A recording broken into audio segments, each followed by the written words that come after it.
Differential equation का question है 1 plus e की power x upon y into d x plus e की power x upon y into 1 minus x upon y into d y. देखिए हमें इसमें x terms एक side करते हैं, वाई टर्म्स एक साइड करते हैं तो नहीं क्वेश्चन सॉल्व होगा। पर किस तरीके से सॉल्व करेंगे, देखिए हम इसको है ही रहने देंगे और इसको इस साइड ले आएंगे। तो ई की power x upon y into 1 minus x upon y into d y equal to minus में हो जाएगा 1 प्लस ई की power x y into d x. अब देखिए वाई के नीचे हम एक्स लेके आ रहे हैं और ये पूरा वाला टर्म से यहाँ इसके डिवाइड में आएगा, तो d y upon d x equal to minus 1 plus e की power x upon y upon e की power x y into 1 minus x upon y. अब देखिए ऐसी कंडीशन में क्वेश्चन फर्स्ट लेते हैं हम y बराबर vx मानते हैं और यहाँ v की वैल्यू निकाल रहे हैं तो v बराबर y अपॉन x हो जाएगा। तो इसका डिफरेंशिएशन करते हैं तो dy अपॉन dx, पहला मतलब v x का 1 फिर x से v का होगा dv अपॉन dx। तो देखिए dv upon dx equal to v plus x dv upon dx।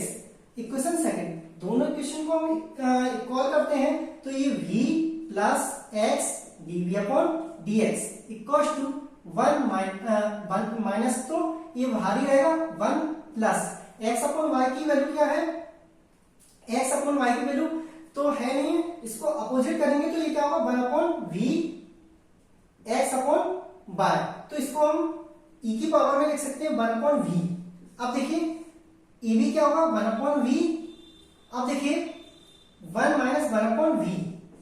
अब ये जो v है वो इस साइड लेके आ रहा है तो देखिए ये इस साइड आएगा तो x dv upon dx equal to 1 plus e की power 1 upon v upon minus side e की power 1 upon v, 1 minus 1 upon v minus v। अब देखिए एलसीएम ले रहे हैं x ऐसे dv अपॉन dx। अब minus 1 minus 1 upon v minus, अब मल्टीप्लाई कराएंगे तो e की पावर v e की पावर 1 बाय v। अब इसमें भी कराएंगे तो ये क्या बचेगा e की पावर 1 अपॉन v प्लस का बचेगा और v का भी मल्टीप्लाई करेंगे तो ये डिवाइड में तो कैंसिल आउट हो जाएगा।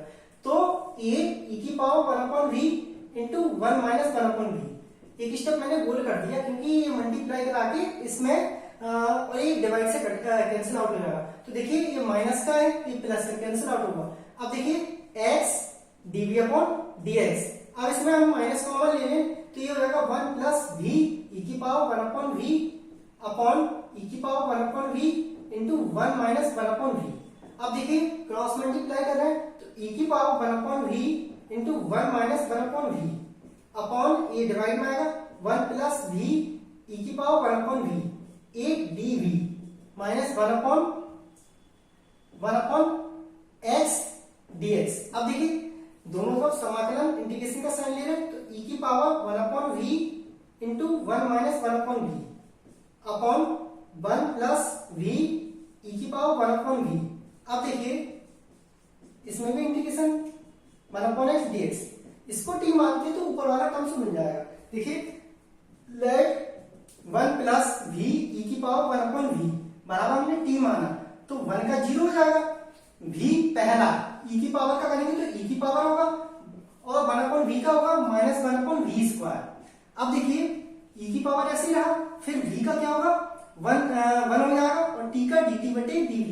अब देखिए क्या करते हैं इसमें एक v से v कैंसिल आउट होगा और e की पावर कॉमन ले लेंगे तो ये वाला टर्म्स मिल जाएगा e की power 1 upon v into 1 minus 1 upon v into dv equal to dt।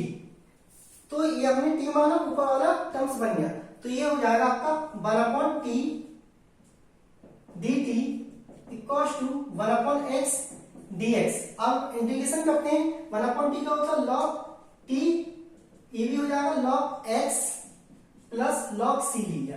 अब देखिए यहाँ आएगा log t plus log x बराबर log c, log m plus log n, log m plus log n, log m into n हो जाएगा तो t into x log c।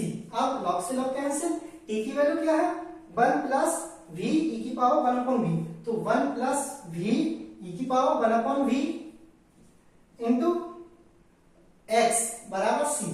अब देखिए वैल्यू पुटअप कर रहा है, v की वैल्यू हमने क्या मानी थी, v बराबर 1 अपॉन x, तो 1 प्लस बाय अपॉन x, यहां भी वैल्यू 1 अपॉन v की वैल्यू क्या है x अपॉन y, तो x upon y equals to multiply में x बराबर c। तो देखिए x का multiply x plus x x cancel, तो y e की पावर x अपॉन y बराबर c, ये आपका आंसर।